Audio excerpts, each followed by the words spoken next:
성탄이 밝았죠.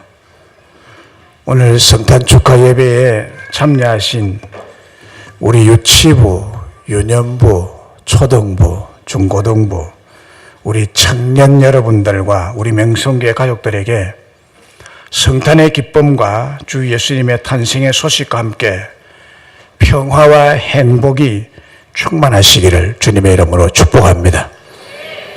해마다 12월만 되면 어김없이 성탄절이 찾아옵니다. 교회력에 따르면 성탄절을 앞두고 4주간을 대강절로 지키는데 이 땅에 오신 예수님을 기쁨과 감사와 감격으로 맞이할 준비를 하는 기간입니다. 그것을 대강절이라 그래요. 그러므로 우리 그리스도인들은 이 대강절기가 되면 주님 앞에 예배를 드리면서 온 인류의 죄를 사하시기 위해서 오신 예수님을 잘 맞이할 준비를 하는 것입니다. 미국에서는 11월 넷째 주 목요일을 추수감사절로 지키면서 이때부터 본격적으로 크리스마스 준비를 하고 성탄 캐롤송이 울려 퍼지고 사람들이 성탄절기를 준비하게 됩니다. 세계 곳곳에서도 크리스마스를 맞이해서 거리가 아름답게 장식이 되고 이에 발맞춰 백화점에서도 많은 고객을 끌어들이기 위해서 세일을 하게 됩니다. 예수님을 부인하는 공산주의 국가에서도 메리 크리스마스라고 써붙이고 화려하고 큰 대형 크리스마스 추리로 건물마다 백화점마다 장식을 합니다. 러시아는 성탄절이 공휴일인데 비해 중국은 공휴일이 아니고 또 공산주의가 아닌 일본도 성탄일인 오늘 12월 25일은 공휴일이 아닙니다. 일본은 성탄 한 달 전부터 성탄 장식을 하고 떠들썩합니다만 공휴일이 아닌 것이 참 안타깝습니다. 일본 달력의 12월 23일은 붉은 글씨로 공휴일이고 25일은 평일입니다. 왜냐하면 23일은 일본의 태양신을 상징하는 천황의 생일이기 때문입니다. 우상이 극심하기 때문에 천황의 생일날이 공휴일이고 천황이 예수님 위에 있다고 그들은 생각하고 예수님의 성탄은 평일로 지내고 있습니다. 일본 나라는 아직도 예수님을 구세주로 인정하지 않고 일본 천황을 숭배하는 우상의 나라입니다. 일본이 빨리 복음화가 되어서 성탄일인 25일이 공휴일로 지켜지는 날이 오기를 간절히 기도할 뿐입니다. 우리 이웃 나라 참 안타깝죠. 이렇게 몇몇 나라를 제외하고 거의 세계의 모든 나라가 성탄을 공휴일로 정하고 기뻐하고 예수님께 예배를 드립니다. 우리에게는 성탄절이 가장 큰 절기로서 오늘 아기여 탄생하신 예수님께 경배 예배를 지금 드리고 있습니다. 이 성탄절이 우리에게 축복되고 행복한 날인 이유가 무엇일까요? 그것은 하나님께서 우리에게 큰 기쁨의 좋은 소식을 주신 날이기 때문입니다. 큰 기쁨의 좋은 소식을 주신 날입니다. 9절에서 11절까지 보면은 주의 사자가 곁에 서고 주의 영광이 그들을 두루 비추매 크게 무서워하는지라. 천사가 이르되 무서워하지 말라. 보라 내가 온 백성에게 미칠 큰 기쁨의 좋은 소식을 너희에게 전하노라. 큰 기쁨의 좋은 소식을 너희에게 전하노라. 오늘 다윗의 동네에 너희를 위하여 구주가 나셨으니 곧 그리스도 주시니라 라고 했습니다. 여기에 주의 사자가 베들레헴 목자들 곁에 섰다고 했습니다. 주의 사자는 뒤에 나오는 천사입니다. 주의 사자가 전한 것은 하나님 자신이 전한 것이나 다름이 없습니다. 주의 사자인 천사가 전한 소식, 곧 하나님께서 우리에게 전한 소식은 온 백성에게 미칠 큰 기쁨의 좋은 소식이었습니다. 굿 뉴스였습니다. 하나님은 언제나 우리에게 큰 기쁨의 좋은 소식을 친절하게 전해주시는 분이십니다. 예수님께서 십자가 위에서 돌아가시고 장례를 치르고 절망과 슬픔과 비통한 마음으로 숨을 죽이고 있을 때 무덤을 찾은 막달라 마리아와 여인들에게 천사가 나타나서 예수님께서 죽음에서 다시 살아나셨다는 큰 기쁨의 좋은 소식을 전해 주었습니다. 성탄 때도 꼭 이와 같이 우리를 위하여 구주 곧 예수 그리스도가 탄생하셨다는 소식을 전해준 것인데, 이것이 온 세상에서 가장 크고 기쁜 소식인 것입니다. 예수님이 탄생하셨다. 이것은 가장 큰 소식입니다. 온 백성에 미칠 큰 기쁨의 좋은 소식은 그것이 무엇이었냐? 그것은 천사가 말한 대로, 주의 사자가 말한 대로 오늘 다윗의 동네에 너희를 위하여 구주가 나셨으니 곧 그리스도 주시라라는 좋은 소식입니다.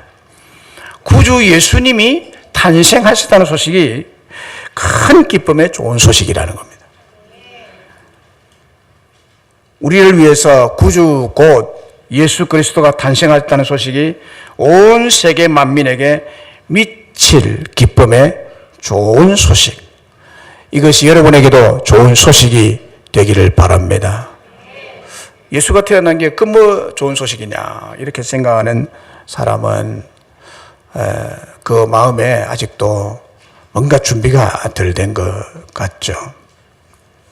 그러면 왜 구주 그리스도가 탄생했다는 소식이 온 세계 만민에게 큰 기쁨의 좋은 소식이 됩니까? 그게 어떻게 그렇습니까? 예수님은 온 세계 만민과 우리의 구원을 위해서 탄생하신 분이기 때문입니다. 여러분의 구원을 위해서 탄생하신 분이기 때문에 이것보다 더 기쁜 소식은 세상에 없습니다. 우리에게 구주 곧 구원하실 자가 필요하였습니다. 여러분에게 구원자가 필요합니다.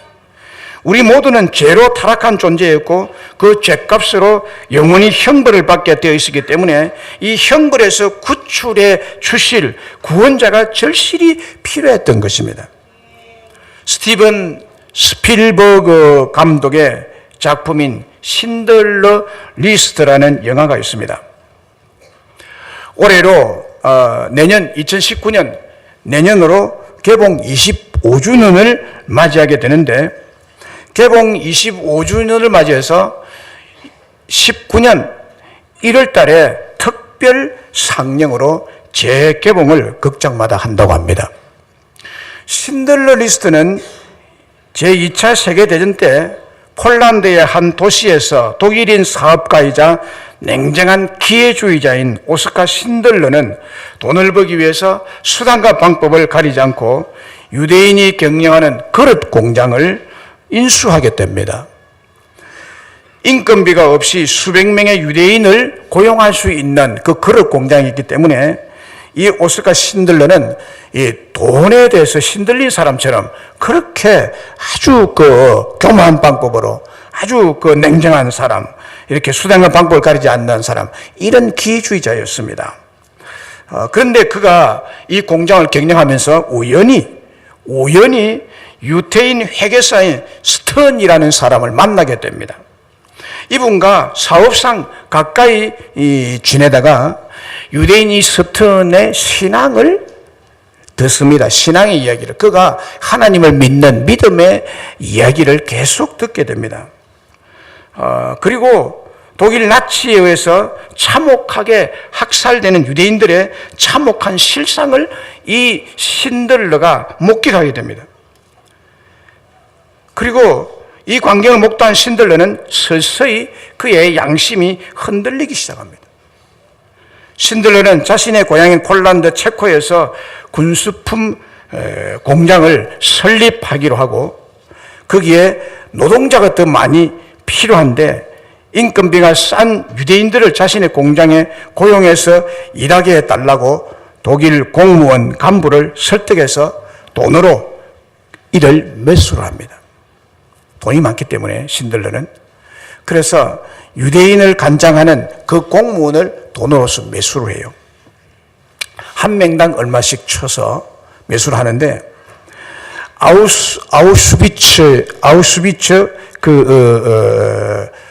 가스실로 가서 중노동을 시키고 가스실에 결국에는 다 죽이려고 하는 이 독일 나치 정부 하에 있는 이 유대인들을 구해냅니다. 아우슈비츠 수용소에서 죽음을 맞이하게 될 유대인들, 이들을 위해서 이 공무원에게 1100명의 사람들의 그 생명의 값을 공무원에게 이 신들러가 지불을 하고 이 구해내야 될 사람들의 명단이 이렇게 작성이 됩니다. 그래서 그 명단이 1100명인데 거기에 이름이 적히는데 이것을 일컬어서 신들러 리스트라고 그럽니다. 1100명의 유대인의 이름이 그 구해낼 명단에 적히게 됩니다. 그래서 이 신들러에 의해서 죽어야 할 이 사람들을 죽도록 이렇게 결정된 1100명의 사람들을 신들러가 구해냅니다. 전쟁이 끝나갈 때 신들러는 이것이 탄로가 나가지고 독일 정부로부터 지명 수배령이 내려 도망자가 되어 체코를 떠나게 될 때 그것을 구출받은 1100명의 사람들이 모입니다. 그리고 마지막으로 신들러를 만납니다. 그 자리에서 이 구원받은 1100명의 사람들이 금반지를 하나 만들어서 기념으로 신들러에게 줍니다. 그 금반지에는 이런 글이 새겨졌습니다. 탈무드에 있는 글귀를 인용해서 거기에다 새겼는데 한 생명을 구원한 것은 천하를 구원한 것이다 라고 금반지에다가 새겨서 신들러에게 줍니다. 구출받은 유대인 1100명에게 신들러는 생명의 은인이요 구원자였습니다. 생명의 은인이요 구원자였습니다. 죽어야 될 사람들이 살아난 겁니다. 죄로 죽음의 지옥으로 갈 사람들인 저와 여러분들을 예수님께서 값을 치르시고 죽음이 없는 영생을 누리는 천국으로 갈 백성의 리스트에 우리의 이름이 적혀지게 된 것입니다. 여러분의 이름 숫자가 하나님의 생명록에 기록이 되어졌습니다.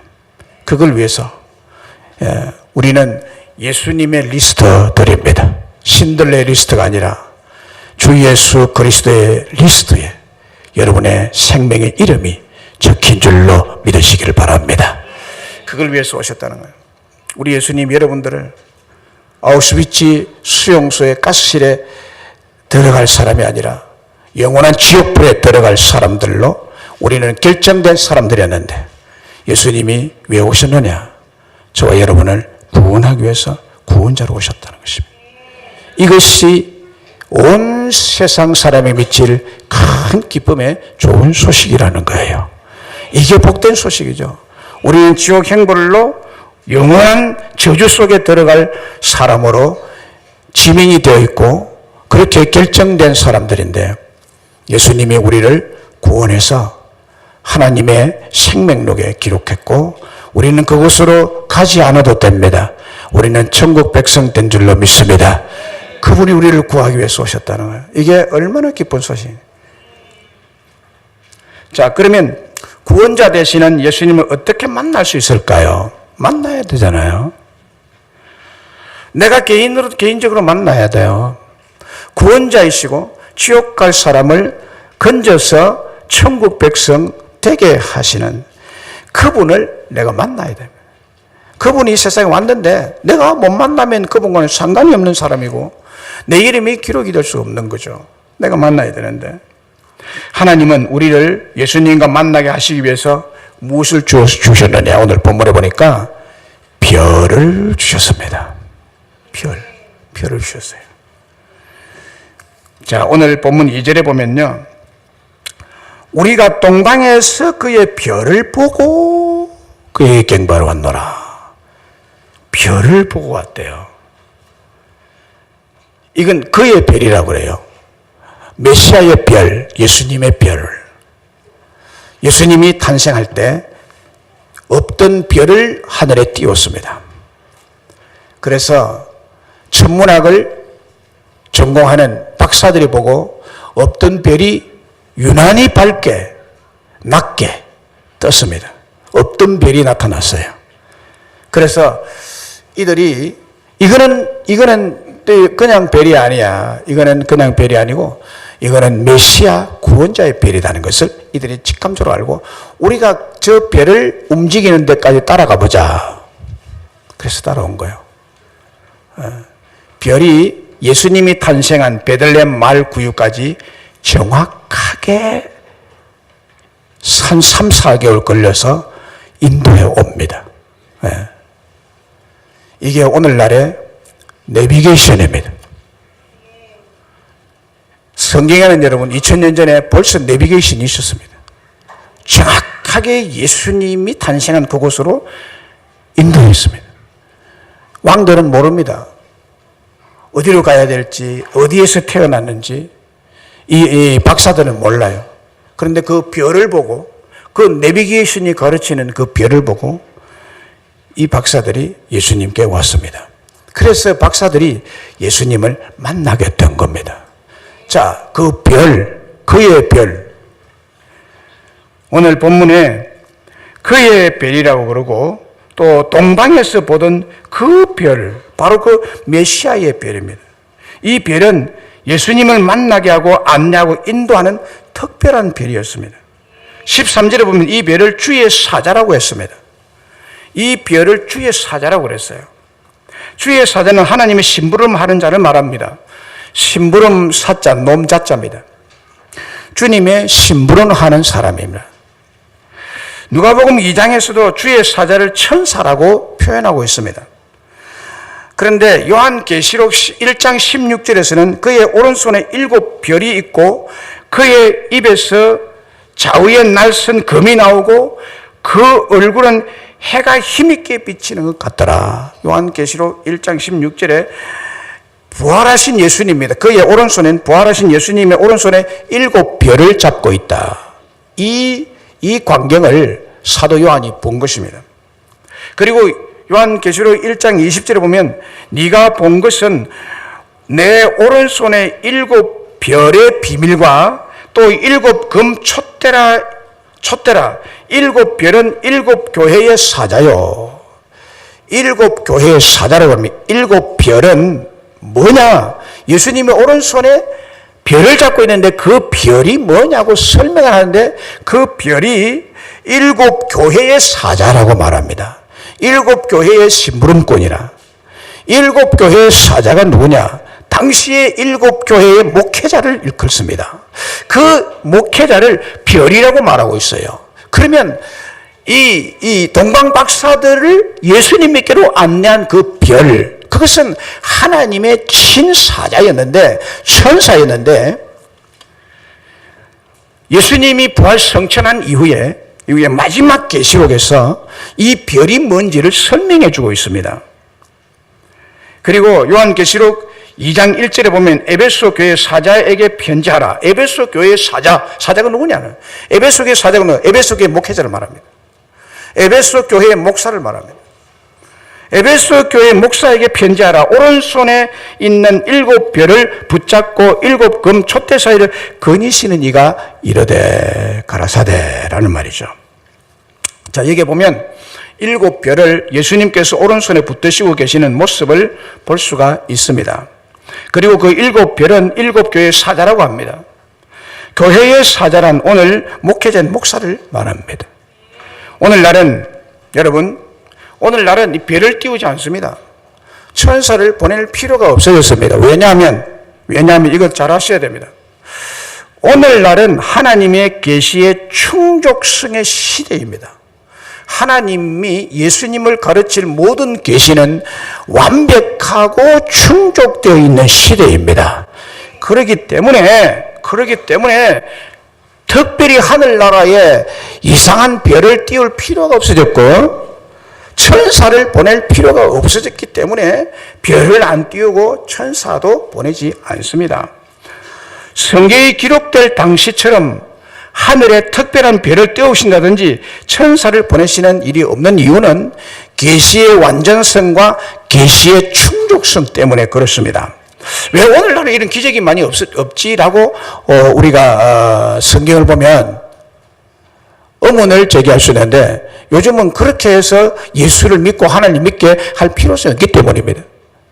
계시가 완벽하게 이루어지고 충족되어 있기 때문입니다. 충분하다 이 말이에요. 예수를 믿을 수 있고 예수님을 만날 수 있는 어떤 조건들은 오늘날 이 시대에 하나님이 성경을 요한계시록에서 완성하시고 계시의 완성인데 완벽하게 완성되기 때문에 전에 미완성일 때 부족할 때 그때 별을 띄우고 천사를 보내서 특별 계시를 이렇게 가르쳐 주었지 오늘은 그럴 필요 없다 이 말이에요.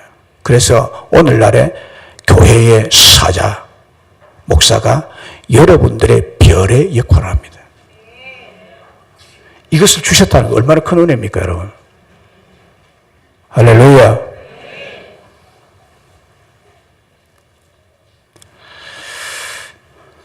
성경에 충만한 계시가 주어졌기 때문에 성경이 별이 되고 하나님 말씀이 별이 되고 그 성경 해석에서 가르치는 자가 주의 종으로서 목자로서 주의 사자로서 여러분들을 예수님께로 인도하고 예수님 만나도록 인도하는 별의 일, 천사 일을 대신하고 있습니다. 여러분. 이 목사를 여러분들 위해서 보내신 것입니다. 이 목사는 저 자신을 위해서 사는 사람이 아니에요. 저는 적어도 제 마음에 하나님이 주신 이 목자의 사명을 가진 사람입니다. 하나님이 저를 여러분을 위해서 보내신 자입니다. 감사하지 않습니까? 안 감사합니까? 큰 은혜죠. 여러분들이 뭐라고 저를 이 인생을 고스란히 내 청춘을 고스란히 들어서 저는 내 청춘을 돌려다고 그거 부를 때요 뭔가 느꼈어요.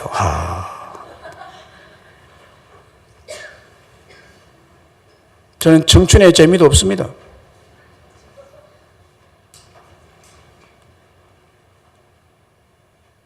저는 20대에 목사로 부름을 받고 신학교에서 고생 밥 굶어가면서 누구 하나 돈 한 푼 원조하고 지원해 주는 사람 없이 밥 굶어가며 곰팡이 밥 씻어 먹어가며 반찬이 없어서 맹물에 소금 타가지고 그 국물 마시며 70년대 여러분 얼마나 가난했습니까? 저는 하나님이 부르신 그 놀라운 소명 가지고 제 청춘 고스란히 주의 나라를 위해서 여러분을 위해서 쏟아바친 사람입니다.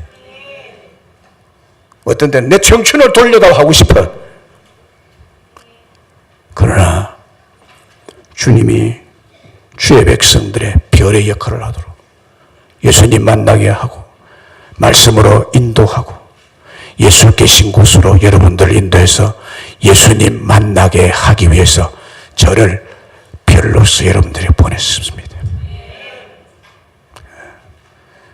별이지만은 환영받는 스타가 아니에요. 환영받는 스타가 아니에요. 제가 여기 있어서 여러분들이 박수 받는 자리가 아닙니다. 고생하는 스타입니다. 여러분을 예수께로 인도하는 별, 주님이 여러분들 앞에 저를 띄워놓았습니다. 얼마나 하나님이 여러분들에게 친절하시며 하나님이 여러분들을 얼마나 사랑했길래 한 인생을 고스란히 신학교에서 바치고 그 이후부터 교회만을 위해서 살아오게 하셨는지 저 개인적으로 생각하면 인간적으로 생각하면 술 한 잔 못 마셔보고 담배 한 대 못 피워보고 고고 클럽에 가서 한번 일을 못 해보고 나도 사람이요 나도 하고 싶어 왜 안 하느냐 왜 술집에 안 가느냐 왜 담배 안 피우느냐 여러분을 위해서 내가 오늘 술 한 잔 먹고 어제 저녁에 크리스마스 이브라고요 술 많이 마시더라고요. 크리스마스 이브라고 말만 안 하고 마시면 좋겠더만은 오늘 크리스마스 이브야 이브에 몇 번을 얘기하더라고. 내가 민망스러워 옆에서 밥은 먹으면서 참 맛있는 모양이다. 그래서 제가 어제 저녁에 만취했다가 오늘 이렇게 벌게 정신없이 여기 서면 여러분 좋겠습니까? 그럴 수 없는 거죠. 왜 그랬느냐? 왜 제가 그런 삶을 살아야 되느냐는 거예요. 여러분을 예수 만나게 하기 위해서 하나님이 보내신 주의 사자이기 때문입니다. 할렐루야. 별을 띄워 놓았어요. 따라오세요. 별 따라오세요. 동방 봐서 이상한 별이지만 나 안 가. 나 돌아가. 아마 같이 오다 돌아간 박사도 있었을 거예요. 그 사람 영원히 못 만나고 그 사람 이름도 없어.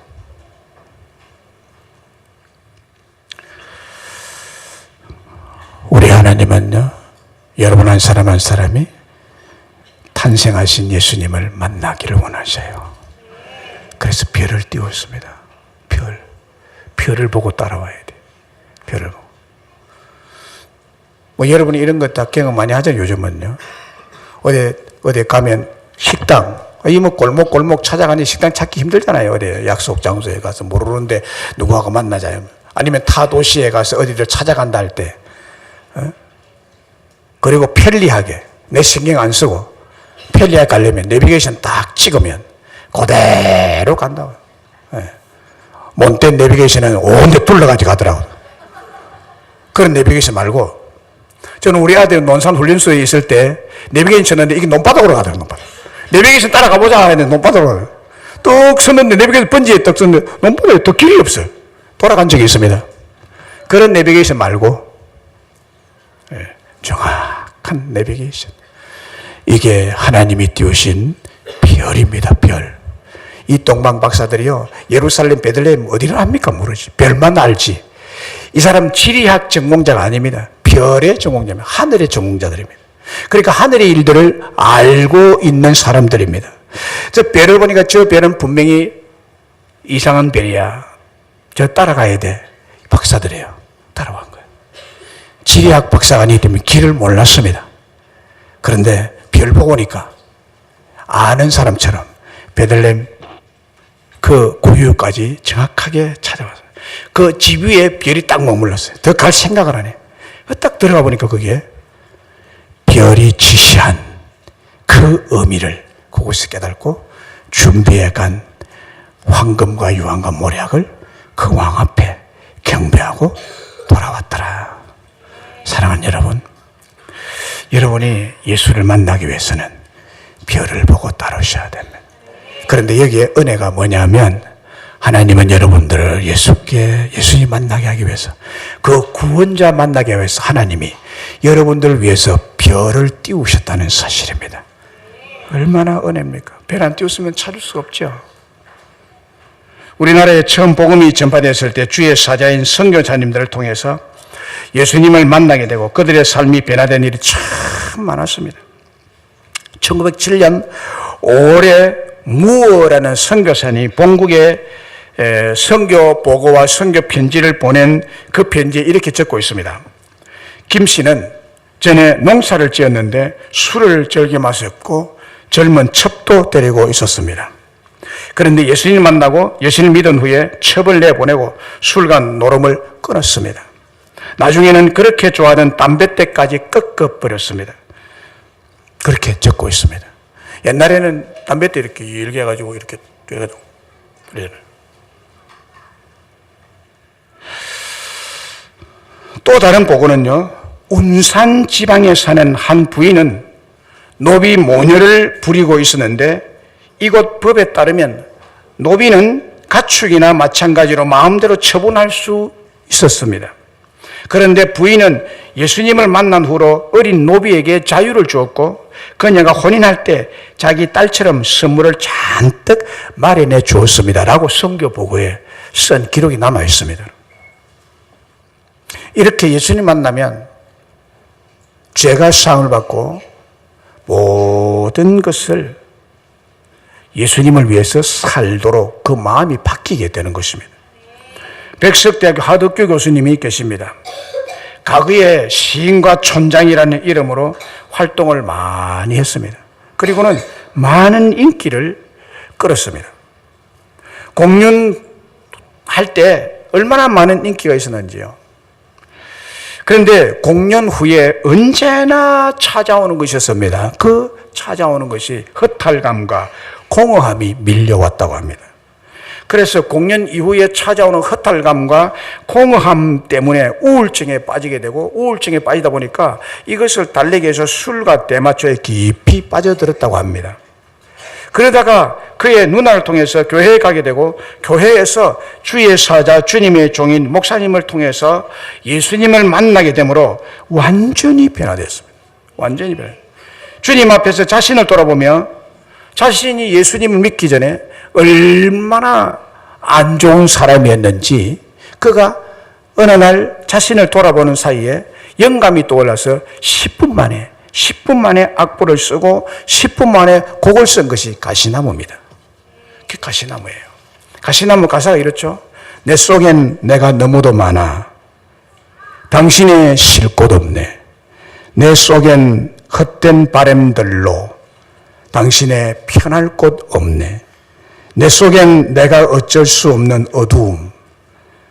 당신의 쉴 자리를 뺏고 내 속엔 내가 이길 수 없는 슬픔. 무성한 가시나무 같네.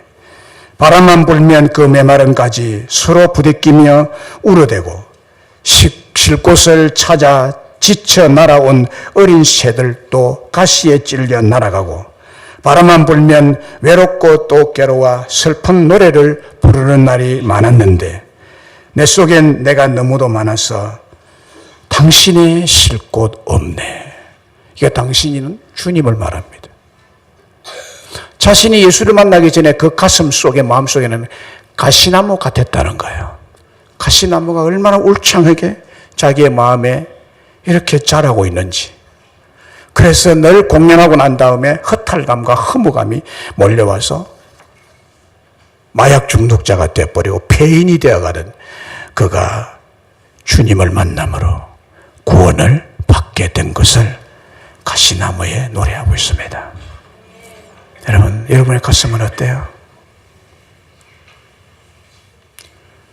장미 곧 하원입니까? 아니면 그 가시밭입니까? 우리 주님은 여러분을 하나님의 아들 예수 그리스도 이 탄생하신 주님의 만남으로 주의 사자를 보내주신 것이 여러분에게 큰 은혜인 줄로 믿습니다. 우리에게도 큰 은혜죠. 그래서 우리가 할 일이 뭡니까? 별을 잘 따르셔야 됩니다. 별을 잘 따라야 됩니다. 주의 사자를 잘 따르셔야 됩니다. 오늘날 여러분들을 주님이 계신 곳에 주님을 만나게 하는 그 구원자 대신 주님을 만나게 하는 주의 사자의 말을 잘 들어야 된다 이 말이에요. 잘 듣습니까? 안 들어. 내가 볼 때는 잘 안 들어. 듣는 사람 많지만은 잘 안 들어요. 네가 뭐 별이라고 그래. 니도 뭐 두 눈이 있고 뭐 그렇더만. 화장실 더 자주 가대.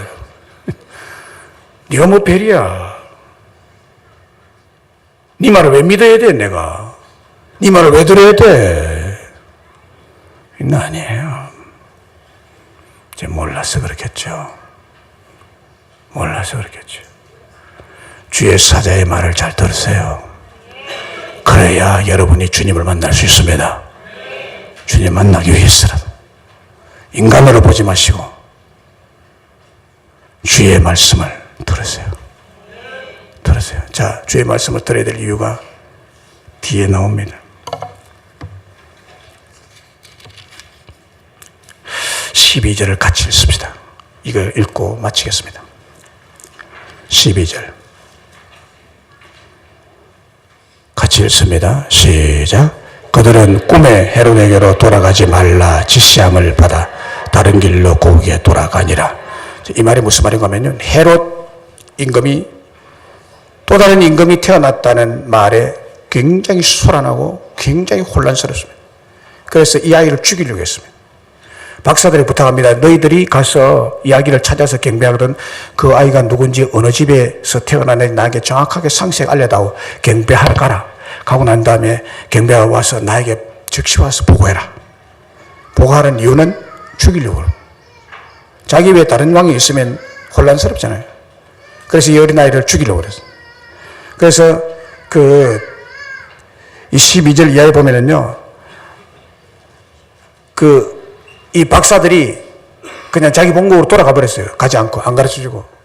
그건 누군지 모릅니다. 헤롯 왕이요, 2살 아래 남자아이는 전부 다 죽입니다. 그때. 베들레헴에 있는 아이들 다 희생됐습니다. 얼마나 무섭습니까?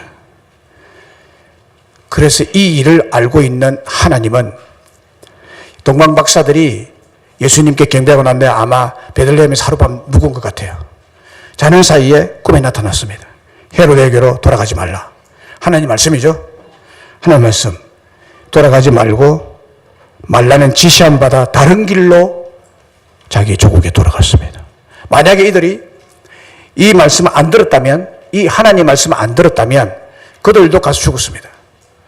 그들도 가서 죽었습니다. 그들도 죽고 그 다음에 예수님도 살해당했겠죠. 살해당했겠습니까만은 그 13절에 보면은 주의 사자가 또 요셉에게 행복해서 빨리 피해라 해서 애굽으로 피합니다. 피하게 하시죠. 이제 그러니까 여러분 주의 사자의 말을 잘 들으셔야 돼요.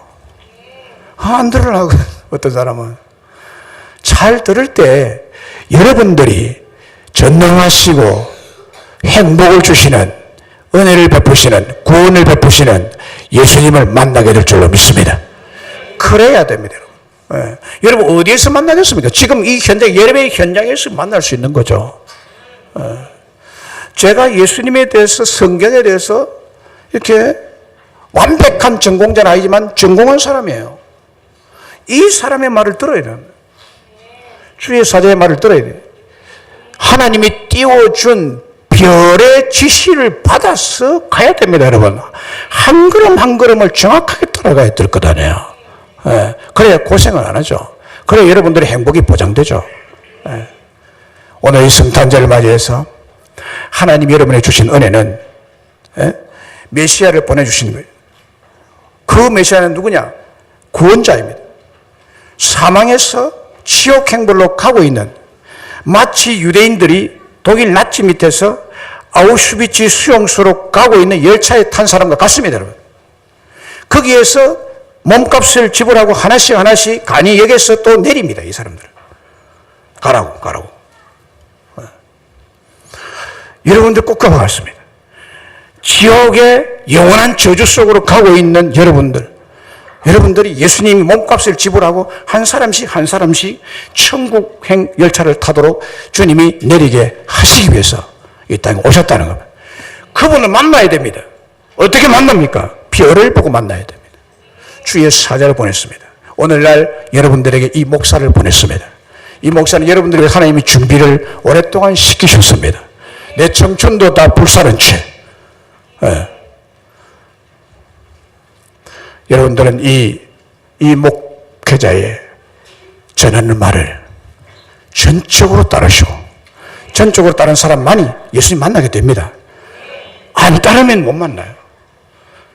따라서 별을 보고 예수님을 만났던, 그리고 경배하고 천사의 지시를 받아 다른 곳으로, 다른 길로 해서 자기 조국에 돌아간 동방박사처럼 우리의 삶이 그래야 될 줄로 믿습니다. 우리